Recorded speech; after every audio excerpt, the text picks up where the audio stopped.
groping of things unknown, drawing from the endless reaches of time, brings to light many startling things. Startling because they seem new, sudden. But most are not new to the signs of the ages.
People, all going somewhere, all with their own thoughts, their own ideas, all with their own personalities. One is wrong because he does right. One is right because he does wrong. Pull the string. Dance to that which one is created for.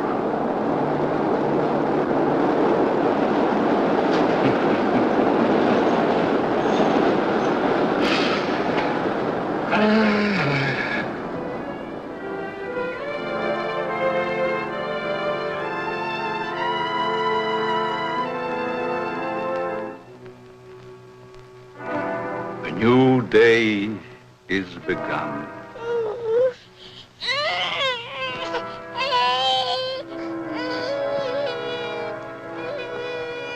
A new life is begun.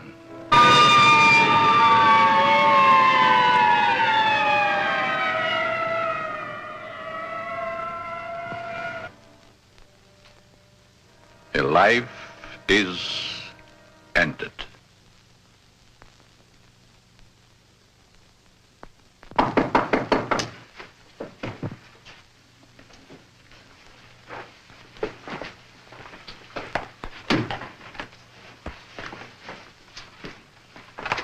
Let me see that note.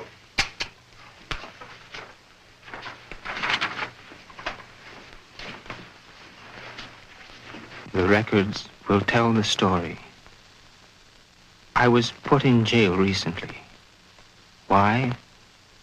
Because I, a man, was caught on the street wearing women's clothing. This was my 4th arrest for the same act.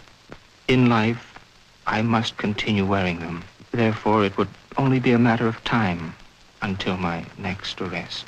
This is the only way. Let my body rest in death forever in the things I cannot wear in life.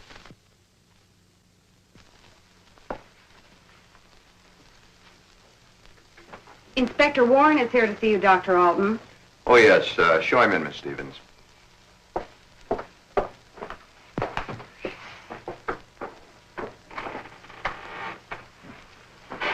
Inspector? Doctor? Sit down. Thank you.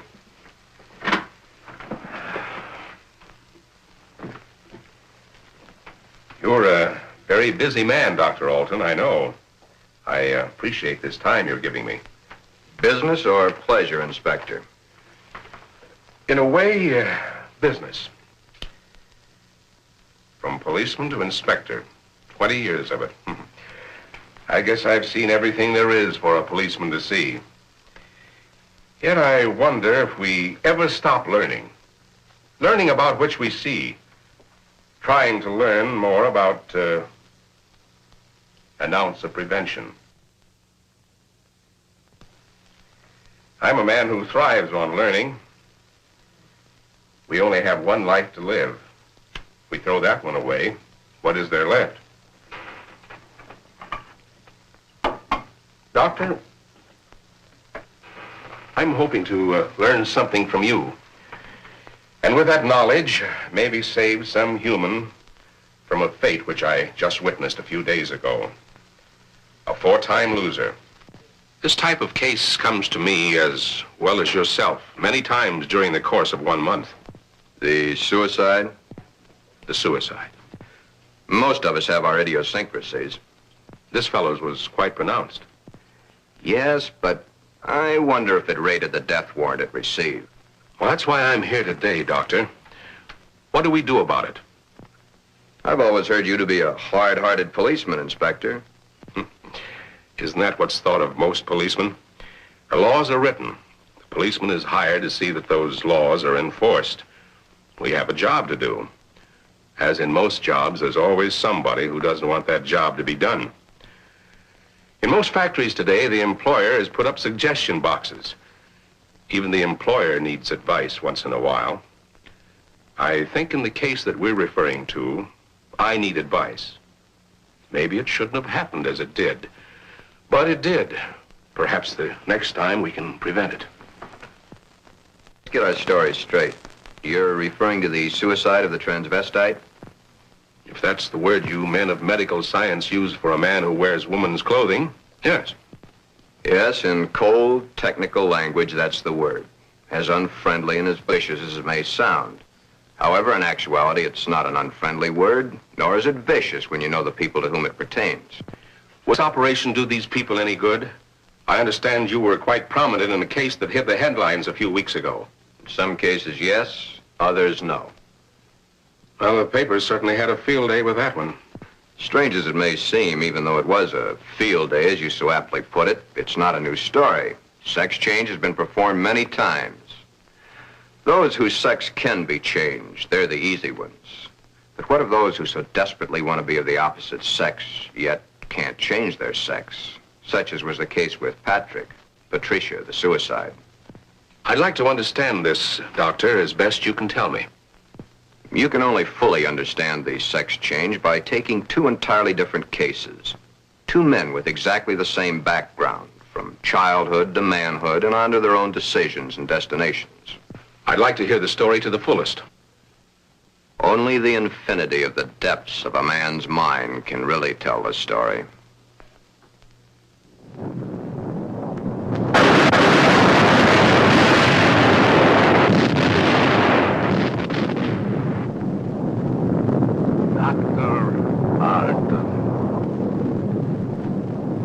A young man, though he is, speaks the words of the All-Wise. No one can really tell the story. Mistakes are made. But there is no mistaking the thoughts in a man's mind. The story is begun.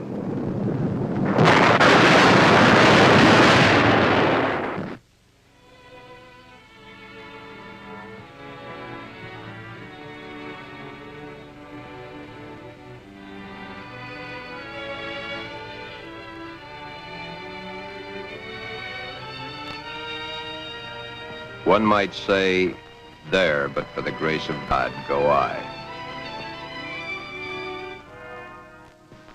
Why is the modern world shocked by this headline? Why? Once, not so very long ago, the people of the world were saying, airplanes. Why, it's against the Creator's will. If the Creator wanted us to fly, he'd have given us wings. but we fly. Maybe some of you may still remember an even sillier remark. Automobiles? Bah. They scare the hosses. If the Creator had meant for us to roll around the countryside, we'd have been born with wheels. Silly? Certainly. We were not born with wings. We were not born with wheels. But in the modern world of today, it's an accepted fact that we must have them. So we have corrected that which nature has not given us. Strangely enough, nature has given us all these things. We just had to learn how to put nature's elements together for our use, that's all. Yet, the world is shocked by a sex change. If the Creator had wanted us to fly, he'd have given us wings. If the Creator had meant us to roll around the countryside, we'd have been born with wheels. If the Creator had meant us to be boys, we certainly would have been born boys. If the Creator had meant us to be born girls, we certainly would have been born girls. Are we sure? Nature makes mistakes. It's proven every day. This person is a transvestite, a man who is more comfortable wearing girls' clothes. The term transvestite is the name given by medical science to those persons who wear the clothing of the opposite sex. Many a transvestite actually wishes to be the opposite sex. The title of this can only be labeled Behind Locked Doors. Give this man satin undies, a dress, a sweater, and a skirt, or even the lounging outfit he has on, and he's the happiest individual in the world. He can work better, think better, he can play better, and he can be more of a credit to his community and his government because he is happy. These things are his comfort. But why the wig and makeup? He dares to enter the street dressed in the clothes he so much desires to wear, but only if he really appears female. The long hair, the makeup, the clothing, the actual contours of a girl. Most transvestites do not want to change their life, their bodies. Many of them simply want to change the clothing they wear to that is worn by the opposite sex. Glen is engaged to be married to Barbara, a lovely, intelligent girl. Those fingernails have got to go. You know, I didn't realize they're as long as they are. My goodness, they're almost as long as mine. Maybe even prettier. We'll have to paint them sometime just for the fun of it. We'll trim them. That's for sure. You know, honey, you've invited me to dinner so many times in the last couple of months. It's almost like we're married already. I wish we were, darling. It's been a long year. For both of us. But now, my studies are through, college is concluded, and I'm free at last. Free? For the time being. Huh? Oh. How about joining me for an after-dinner drink? The living room? Mm-hmm.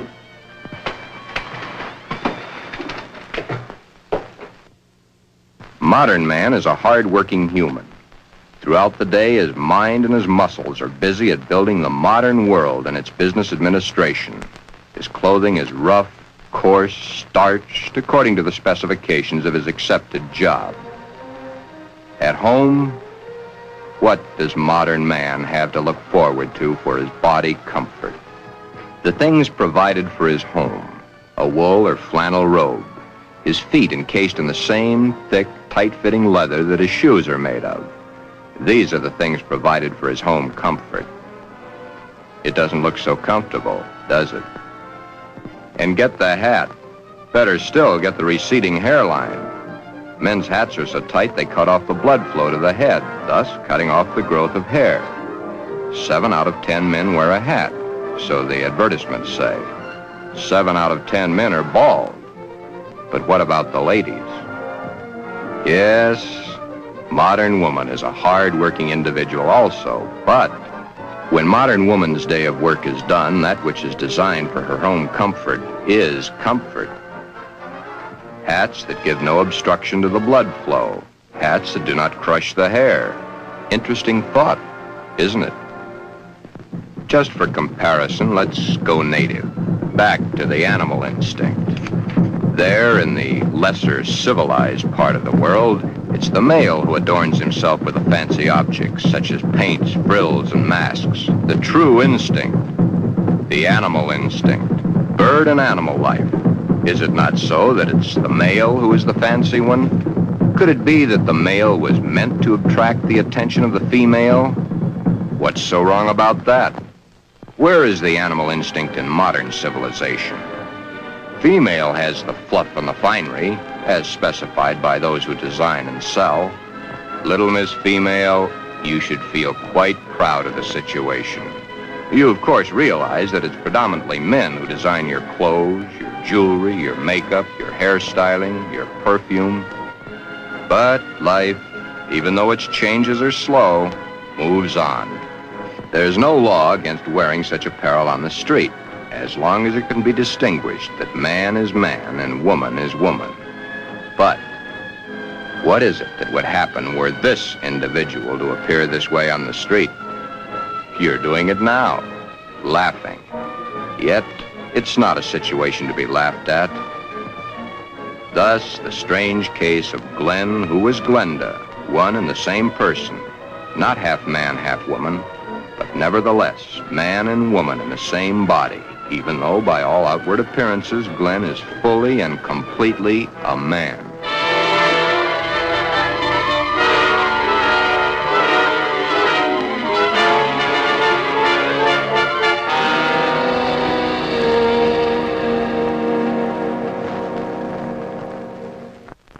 Sister, let me borrow her dress. You want to borrow your sister's dress? What for? I want to wear it to the Halloween party.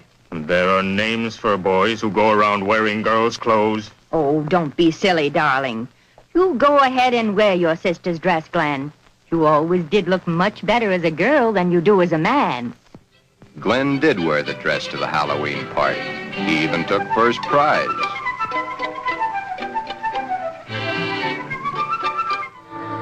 Then one day it wasn't Halloween any longer.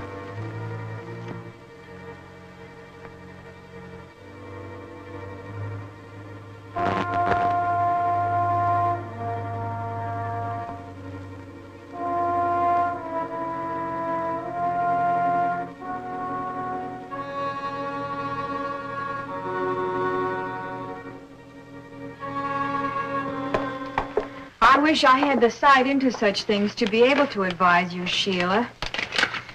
Maybe if you took the problem to a doctor. It's Glen that needs the doctor.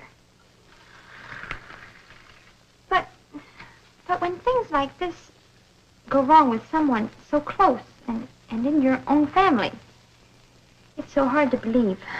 It's not really hard to believe. It's just hard for you to accept. Well, of course it's hard for me to accept. Suppose I were to come home with Roy or one of my other boyfriends some night and find Glen like I did last night. Yeah, that would be hard to explain. That's the understatement of the year. Just how does one go about introducing your friends to your brother when brother's wearing your best sweater and your skirt and makeup to boot?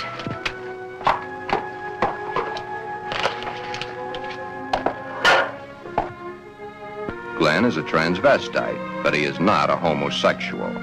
Transvestism is the term given by medical science to those persons who desperately wish to wear the clothing of the opposite sex, yet whose sex life in all instances remains quite normal. Would you be surprised if a tough individual was wearing pink satin undies under his rough exterior clothing? He is. Then there is your friend the milkman who knows how to find comfort at home.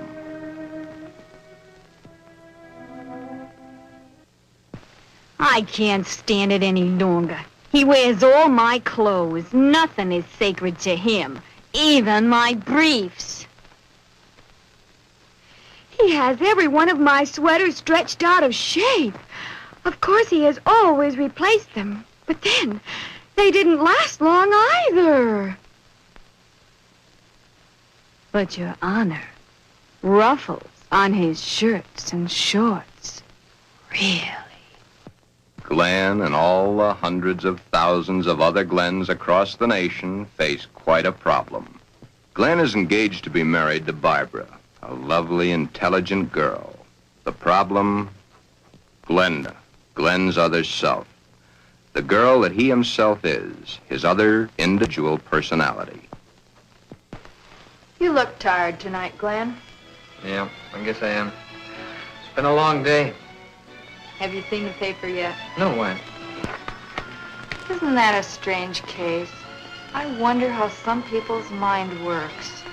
Well, some people aren't happy the way they are. That's a pretty drastic step to take. If it's the only way, I'm for it.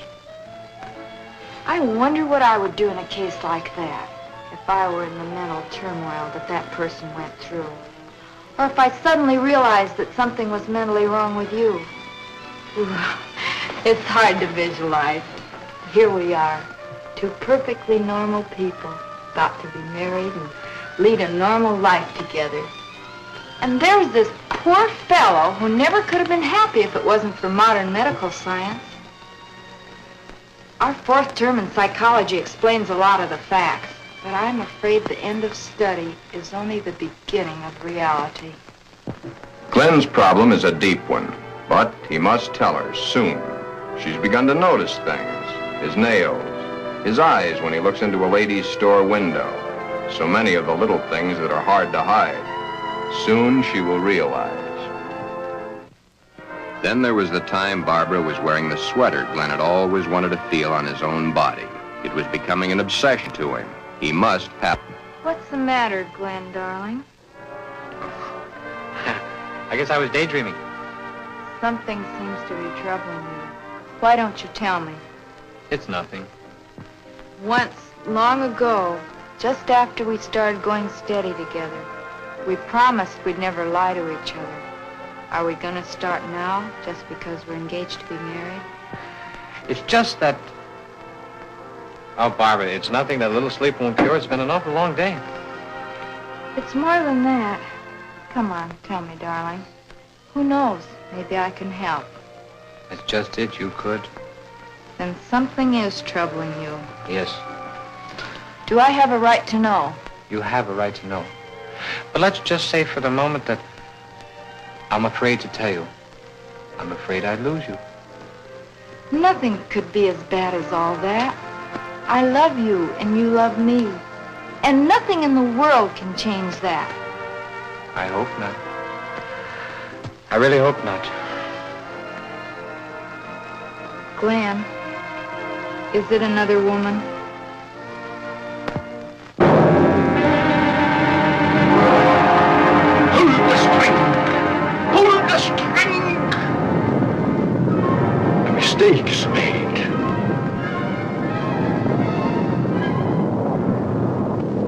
A story must be told. Always the same. He's not had the nerve to tell her. But he must soon come to some conclusion or forget the marriage. Should he tell Barbara of his Glenda now, before the wedding, or hit her between the eyes with it after, when it might be too late for either of them? The world is a strange place to live in. All those cars, all going someplace, all carrying humans which are carrying out their lives. The world is shocked by a person who changed his sex. Glenda is shocked also, but by another reason. Someone like her had the nerve to do something factual about their situation. There are so many problems for Glen and all the other Glens. Perhaps the fear of discovery of the underthings they wear beneath their regular outer clothing, or that which they wear during their nightly visit to Morpheus, god of sleep.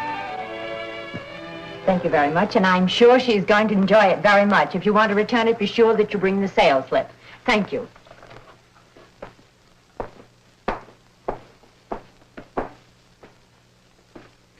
Can I help you, sir? Yeah. Let me see a 90. Well, what size? 12. The color, the material? Black, very sheer. Just a minute. Well, we have this here. Would you like that? Something like this? Has lace? Yeah.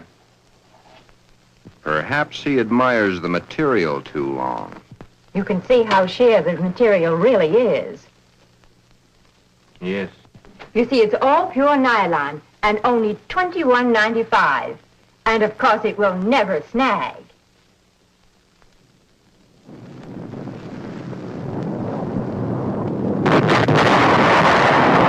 But Glen and Glenda and all the Glens and Glendas have an even bigger problem. Hi, Joe. Hiya, Jack. Monday again. You know, I think Monday is about the worst day of the week. A perfectly wonderful weekend, then back to the sweatshops. Too bad we was born to work.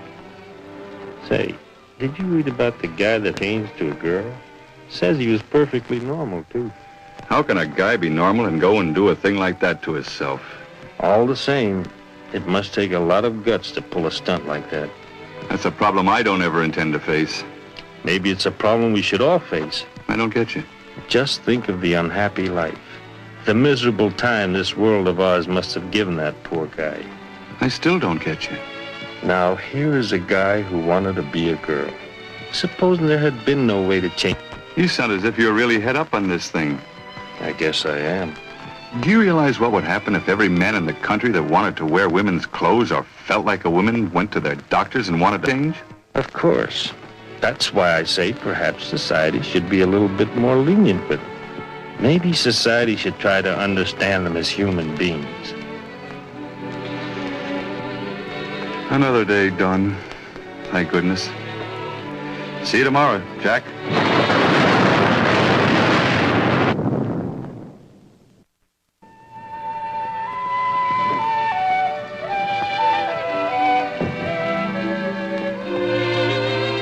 Hi, Glen. Hi, Johnny. Come on in and hit it right for the kitchen.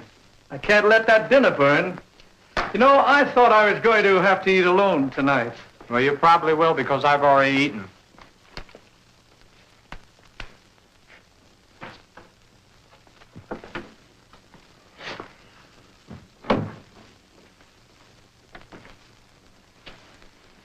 What's up? Nothing much. Say, you really look down in the dumps. I guess I got a problem. Haven't we all? I mean a real problem, one like I've never had to face before.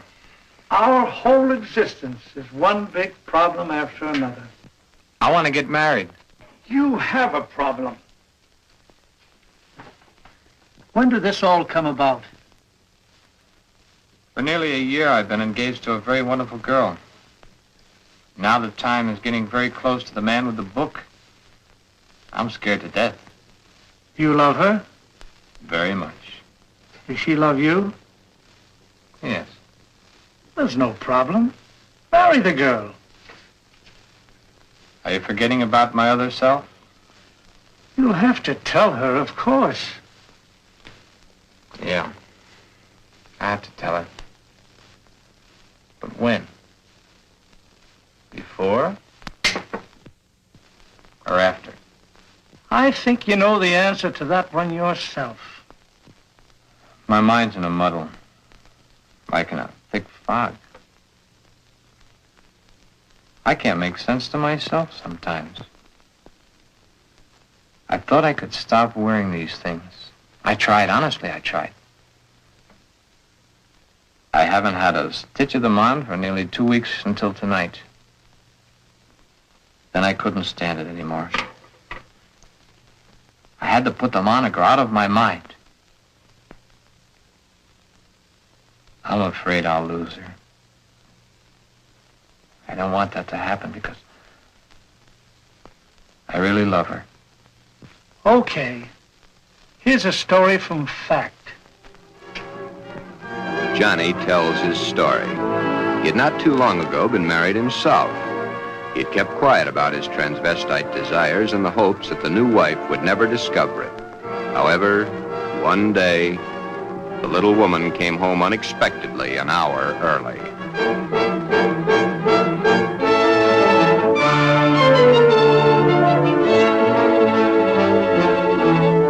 That marriage ended here.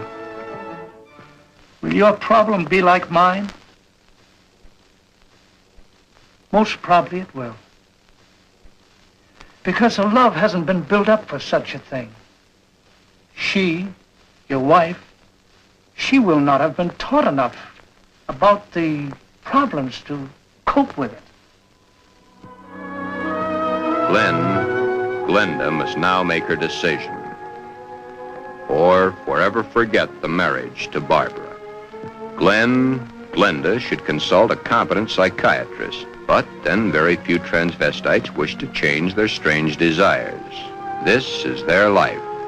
To take it away from them might do as great a harm as taking away an arm or a leg, or life itself.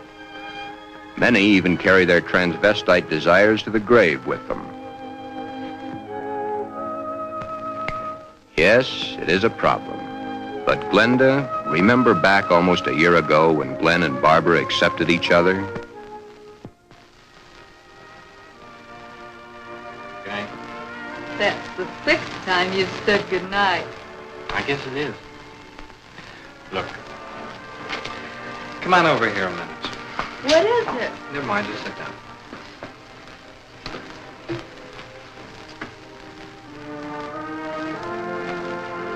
Oh, I was beginning to think you'd never get around to it. Did you mean you will? What do you think?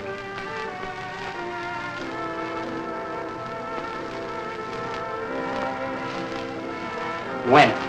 I must finish college first. It's only 7 months to go. Well, now, that's hardly long enough for you to get a trousseau together. How would you know about such things?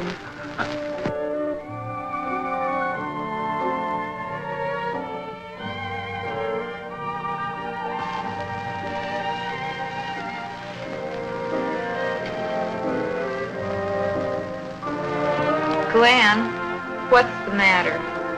Huh? All of a sudden, you seem 1,000 miles off. Yes, I guess I was, huh? That's a mighty pretty dress you're wearing tonight. I wear my best to please you. You know, when you look at me, you just tie me in knots. I love to tie you in knots. Oh, I'll be so happy when these next few months are over. Some special reason? Of course. So you can stop kissing me goodbye at the door every night. Yes? So you can hold me close to you always. Yes? Then all you'll have to do is call and close your eyes and feel my lips on yours.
Tell me, dragon, do you eat little boys? Puppy duck tails and big fat snails? Puppy dog tail, puppy dog tail, puppy dog tail. Everything nice, everything nice. Ha, ha, ha. Puppy dog. The big green dragon, the big fat snail. Beware. Take care. I'm a girl. I'm not. You're a boy. A puppy dog tail. Ha, ha, ha.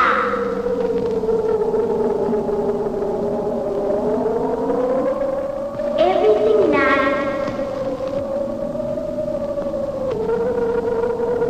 Puppy dog tail. Puppy dog tail. Puppy dog tail.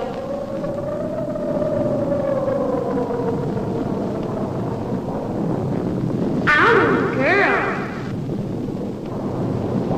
I'm not. Everything nice. Everything nice. Ha, ha, ha. Puppy dog tail.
Beware of the big green dragon that sits on your doorstep. He eats little boys, puppy dog tails, and big fat snails. Beware, take care. Beware.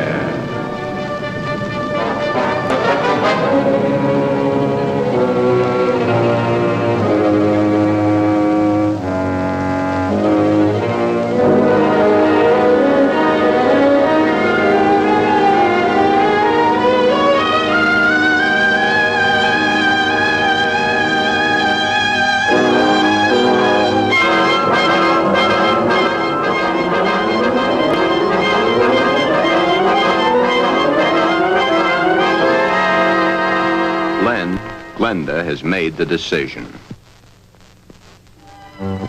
Glen has decided to tell Barbara of his dual personality. To tell her of the nighties and negligees, the sweaters and skirts, the robes and dresses, the stockings and the high-heeled shoes, the wig and the makeup. All that goes to make Glen into Glenda. He tells Barbara he cannot cheat her of the knowledge that she, as his fiancée, should possess. All the facts. He tells her softly, hurriedly at first, then slowly as he becomes more technical. His hands move to caress the smooth material of her Angora sweater, which he has so long and so desperately wanted to put on his own body. He tells of this to her, and she looks to the sweater and to his hand. Then, when it is all over and that much of the story he knows is told, Barbara is not sure of her own thoughts. That's about it, darling. I wanted to tell you for a long, long time, but just couldn't bring myself to do it. I've been too much afraid of losing you.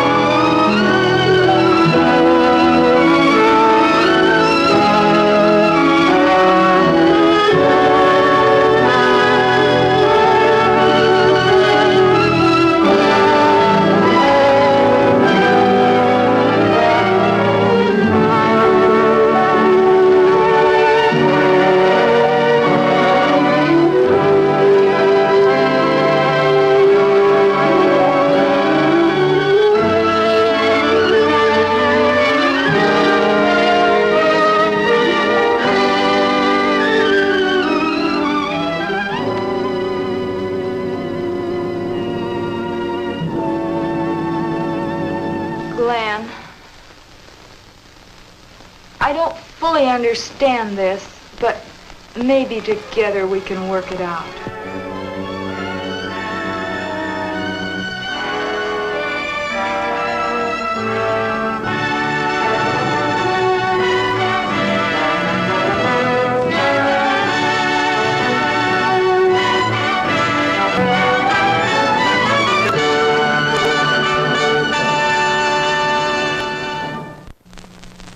Is that the end of the story?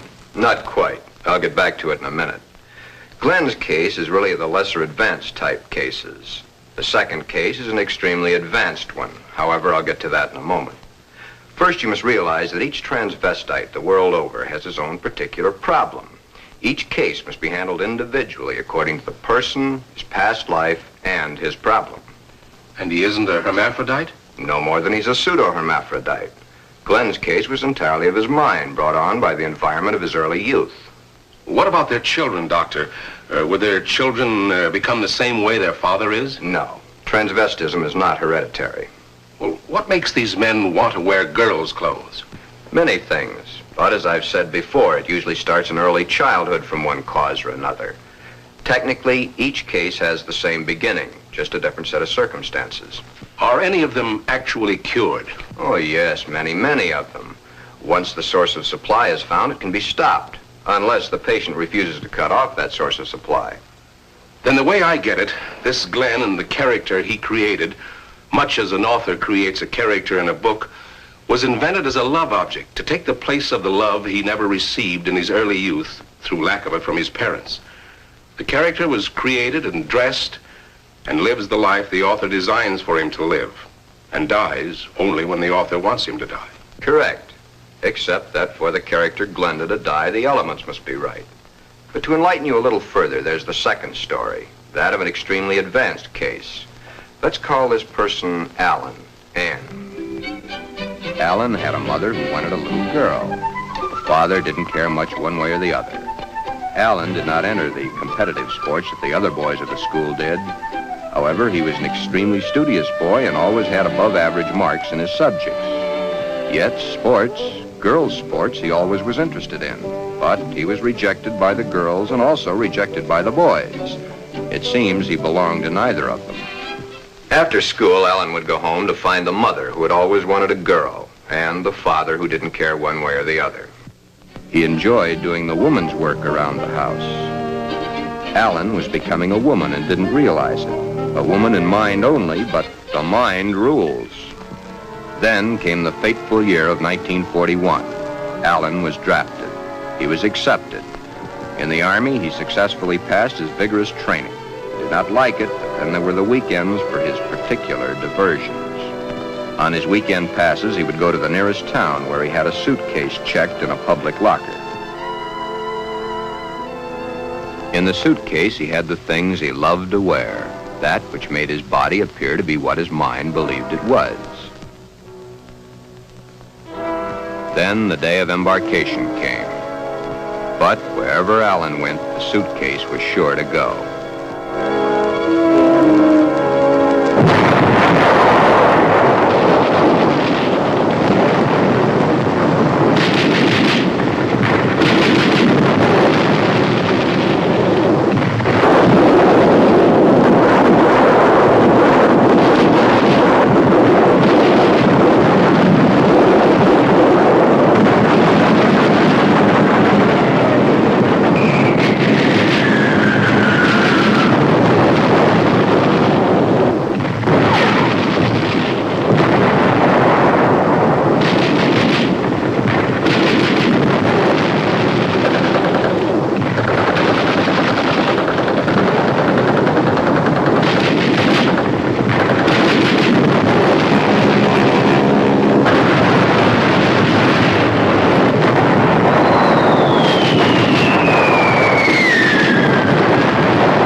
Then, as quickly as it had begun, the war was over.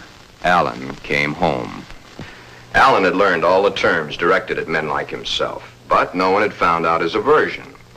He was honorably discharged from the service at the end of the war. He'd received the Silver Star and the Bronze Star for gallantry in action. While he was in an Army hospital recuperating from a wound he had received in New Guinea, he learned a very interesting fact. He learned that foreign doctors were doing marvelous work with a sex change, man to woman, woman to man. Shortly after his separation from service, Allen came to me for advice. There followed many long sessions with my clinical reports and the reports of eminent doctors.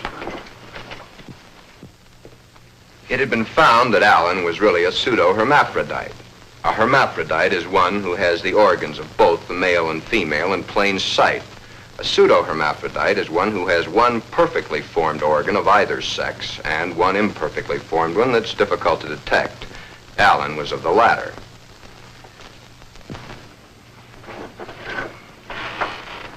Allen was then given his choice. That which nature had given him was a mistake. It was up to us to correct that mistake one way or the other. Allen had to decide whether he wanted to become a man or she wanted to become a woman. Both were completely possible. Small boned, fair of complexion, his hair thin like a woman's, his body slim, hips slightly girlish. It was easy to see his decision, along with the fact that he had been brought up from early childhood to believe that a woman was the thing to be. Allen decided to become a woman. This, after all the help I could give him, was only the beginning. During the following 2 years, he was to go through the tortures of the damned. But never was there a whimper from him, because he knew that at the end of it all, he would at last be that which he had always dreamed. Hundreds of hormone shots were injected into various parts of his body. Allen's face was worked on with plastic surgery to smooth out the female elements. Long, tedious hours of work.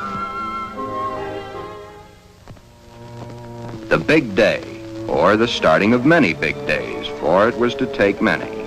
The series of operations are performed slowly and at intervals to prevent any unnecessary shock to the nervous system.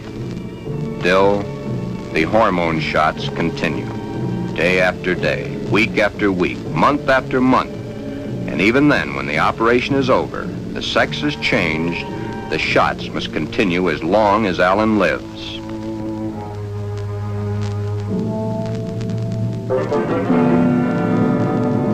First, the breasts are brought out. The body of the woman within begins to appear now.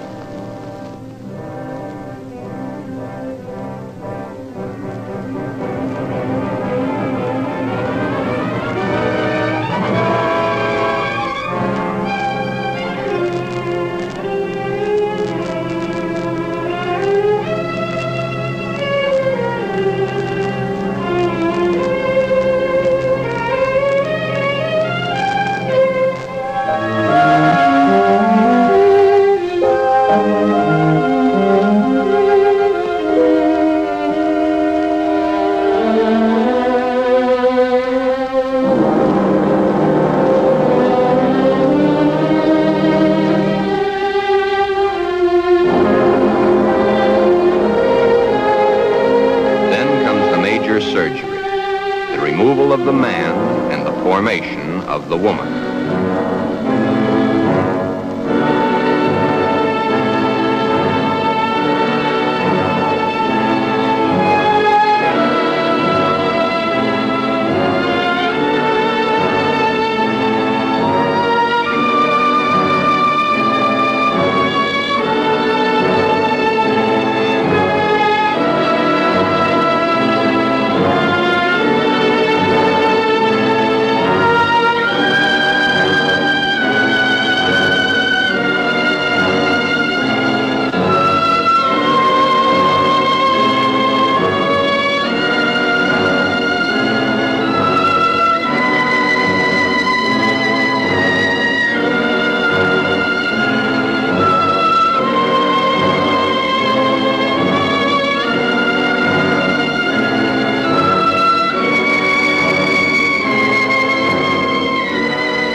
But in time, Alan is Anne, a very happy, lovely young lady that modern medicine and science has created almost as a Frankenstein monster.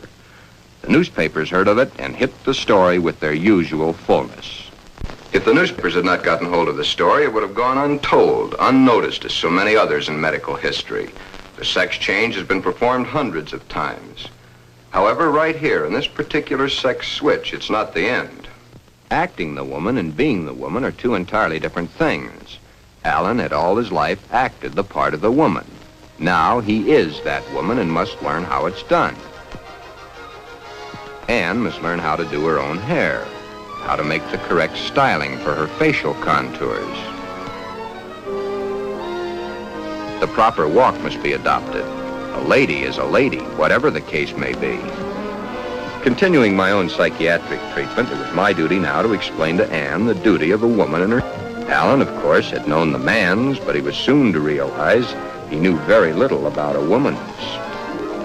Yet, through it all, Anne loved every minute of it. Anne was indeed meant to be a woman, and now that the sex change had been completed, Anne was a very happy woman, and a woman who was eager to learn, and now was accepted by society. A woman born at the age of 24, in a world that for 24 years she had seen as a man, but a woman who now would, and was properly instructed in how to accept, a woman's world. Thus, this case, which has a happy ending, is due entirely to the corrections made by medical science. I've had several such cases. In fact, in my 20 years of practice, I've been prominent in 7. However, my colleagues have had hundreds. Then you believe that the Glen of the first story should have the sex change? In Glen's case, no. No, indeed. Glen would never be happy with a sex change. The Alan of your story ended happy? I'll tell it to you exactly as I told it to them. Shortly after Glen told Barbara of his love for girls' clothing, he started treatments with me. On the last treatment, both he and Barbara came to me. I told him the same story of Alan, Anne, as I've told it to you, Inspector. Anne was a pseudo-hermaphrodite. Even though one of the sexes was imperfect, she had the organs and the characteristics of both the male and female. Glen's case is an entirely different type of case. Remember I said, no matter what the case, it's a different thing. A new problem to be looked into, then solved. A new challenge to the psychoanalysis. Glen's body holds only one sex, that of the male. In all our talks, I've learned these pertinent facts. Glen's father had no love for his son. His father wanted Glen to be a football hero or a baseball player so that he could brag to his cronies down at the corner saloon as his cronies bragged to him about their own sons. Thus, the ruse of Glen's fictitious character. He invented it when he could find no love from his mother and no love from his father. His mother had hated her own father. Glen reminded her of her father. Therefore, she gave all her affection, love, and attention to her daughter.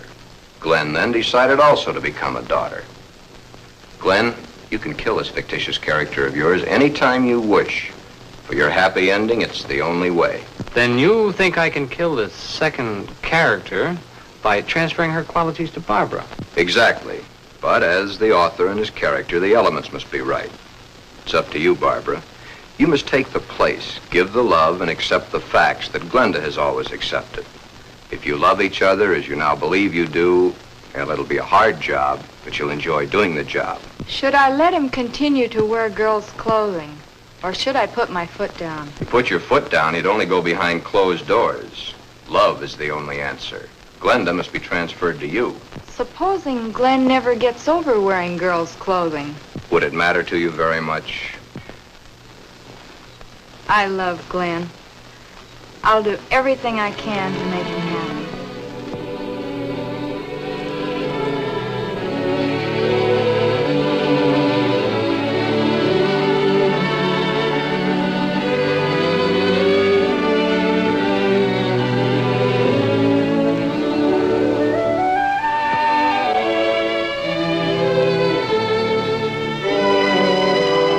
The end is only the beginning.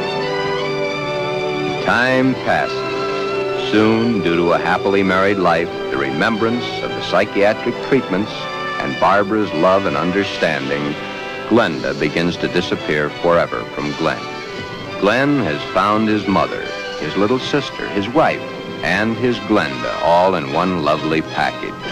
Thus, Glenn's case has a happy conclusion. Therefore, two entirely different cases, handled in two entirely different ways, have a happy ending. Yeah, those two. But what of the hundreds of other less fortunate Glens the world over?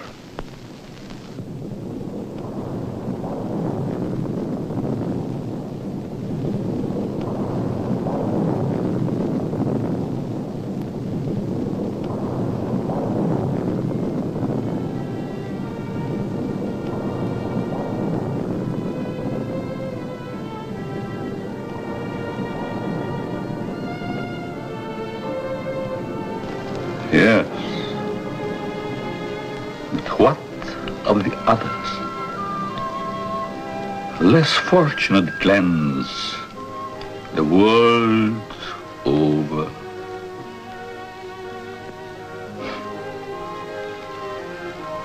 Oh, snips and snails and puppy duck tails.